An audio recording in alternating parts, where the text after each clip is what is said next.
Brown. Thank you, Mr Evans. It's a pleasure to follow the Honourable Member for North East Somerset, certainly now that he's found his backbench voice again. But it's disappointing, as I said in intervention, that he still is in favour of the bill, even though he says how badly drafted it is. And Mr Evans, you know how bad a bill is in terms of its concept and the drafting, when there's something like 120 amendments lodged, spanning 53 pages in the amendment paper, when the bill itself has only got 6 clauses over 7 pages. And I'd like to thank my honourable friend from Glasgow South West, who is responsible for about a quarter of the entire amendments on the order paper.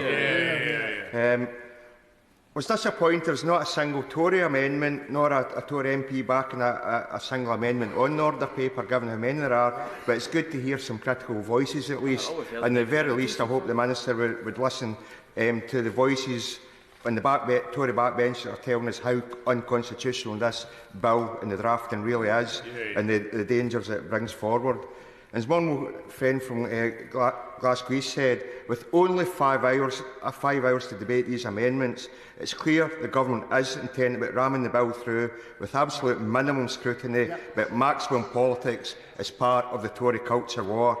A culture war they're now taking to something like 7 million key workers. So, Mr Evans, I hope they get their just rewards in that regard at the next election from these 7 million voters, especially considering the Tory party only accumulated 14 million votes at the last election. So these 7 million key voters could be critical up and down Great Britain. But this bill is so offensive, there's actually a moral dilemma about lodging amendments. How can you approve a bill that you're so fundamentally opposed to? It's for that reason that we tried to lodge amendments to delete each clause. As I said before, the Under-Secretary for Scotland said at the dispatch box, this is anti-strike legislation. So our unselected amendment that would have titled the bill Anti-Strike and Forced Working Bill was actually quite apt. Now, this bill does present opportunities for employers to pick on specific individuals and name them as being required to break a strike. And if they don't comply, there is indeed the ultimate sanction of sacking. Proposals not replicated internationally, even where there is some form of minimum service legislation, as the Government likes to remind us. And the threat of sacking for going on strike is absolutely outrageous, and certainly I support Opposition Amendment 1. And despite what the Minister says that can't lead to sacking, that's all in explanatory notes, if I could find them. But an overview of the bill in explanatory notes, it makes clear that this bill removes the protection of unfair dismissal for going on strike. So that's the key aim of the bill in the overview explanatory notes. So the Minister can't sit there and say this bill won't lead to sacking of key workers. No, give way. I'm very grateful to my friend because he makes a valid point. The Minister keeps shaking his head when someone mentions dismissal. It's clearly in the bill, no right to attract. So my honourable friends will agree with me then that what the bill says is that someone sacked in this bill will have no right to an industrial tribunal, and that the very real concern that many of us have about that bill is that it would be trade union officials and trade union activists that will be picked, and the ones who will be picked on who will be dismissed, who will not have the right to a tribunal. I thank for that intervention. I'll return to it, but it's quite clear that this bill does allow individuals to be named, and therefore, if they're deemed to be part of an awkward squat or trade unionist that the company wants rid of, then they can be named, and if they actually don't break the strike, then it can lead to them being sacked. Now, Mr Evans, another common amendment theme on the order paper is amendments trying to control and limit what is defined as minimum service, ensuring that relates to that which is required for genuine critical health and safety related matters. Even though these amendments, I support them, even though, as we know, there is existing legislation that covers life and limb protection anyway. In a similar vein, there are attempts to limit unilateral impositions by the Government.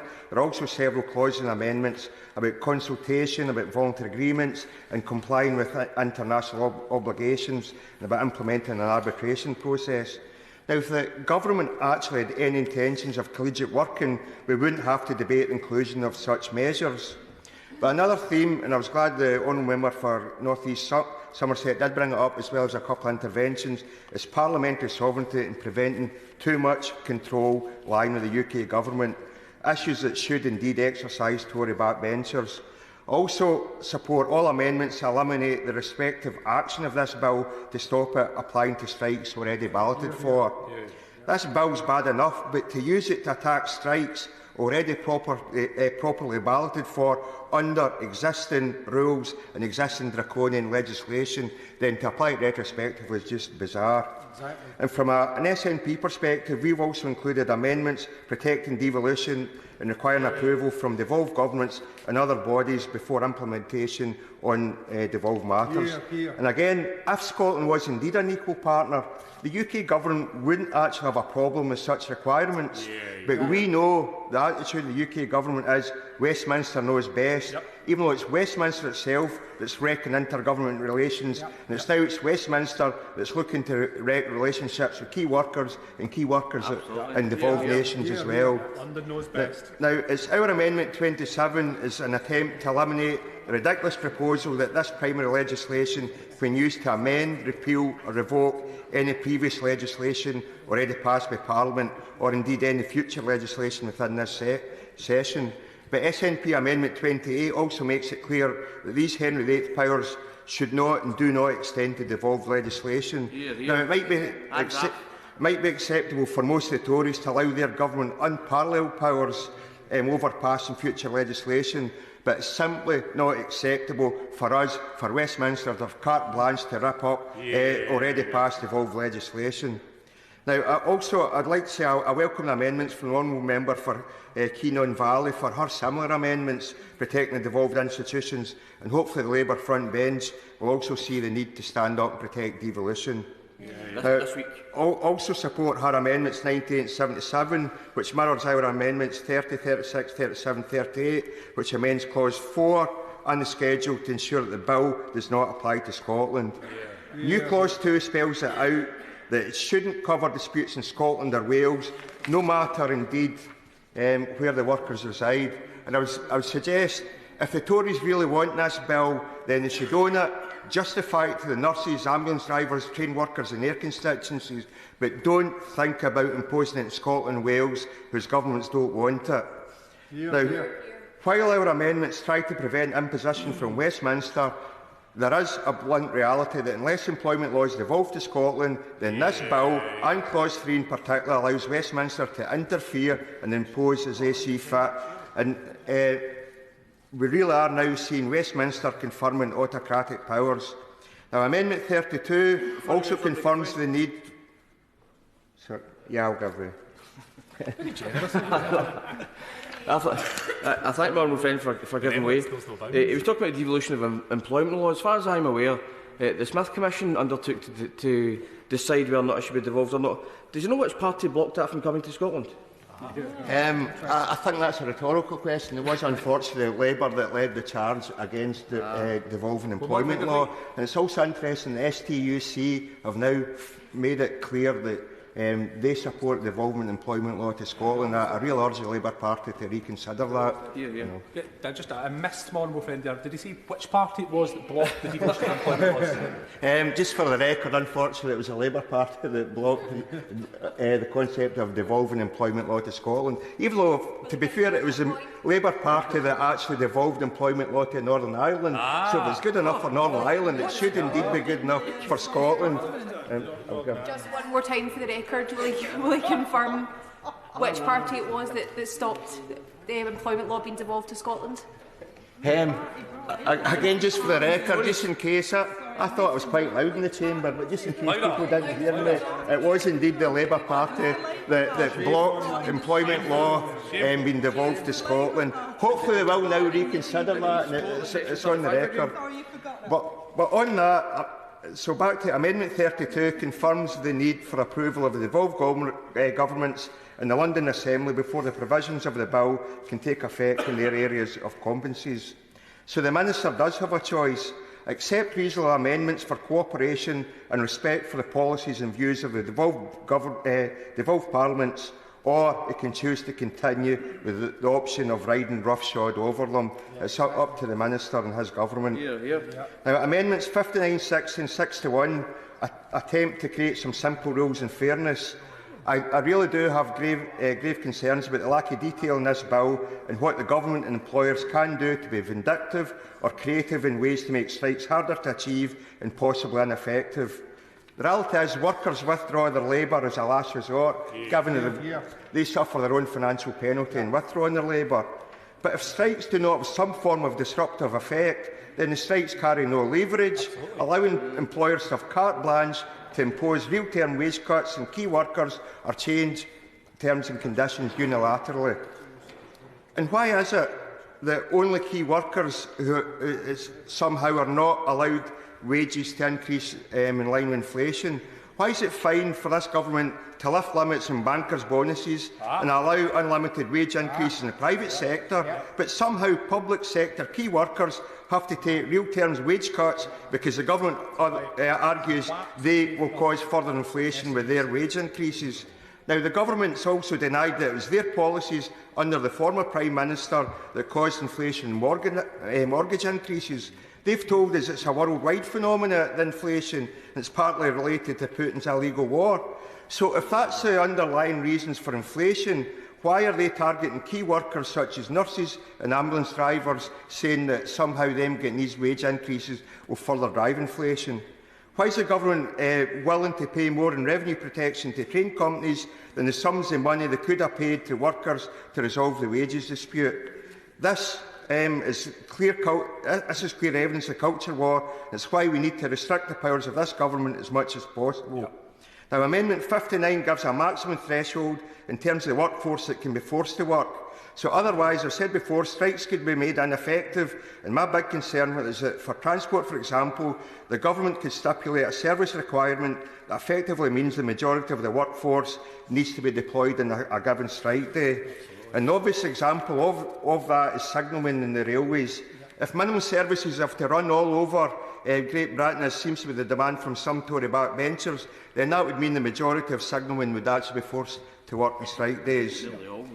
Now, Amendment 60 tries to ensure that the government cannot impose a minimum service that companies have failed to match themselves. Now, just this weekend, we've seen Avanti cancelling services left, right and centre. So it seemed to me to be utterly absurd that workers could be forced to work on strike days and provide a greater service from these companies than they're able to do in a day-to-day service themselves. And we know that the train companies in particular rely on train drivers working their rest days. So if the companies cannot provide that service without reliance on people giving up their rest days, there's no way they should be able to provide a greater service and pressure on drivers in strike days. Now, Amendment 61 gives further limits on the extent of the minimum service that can be stipulated.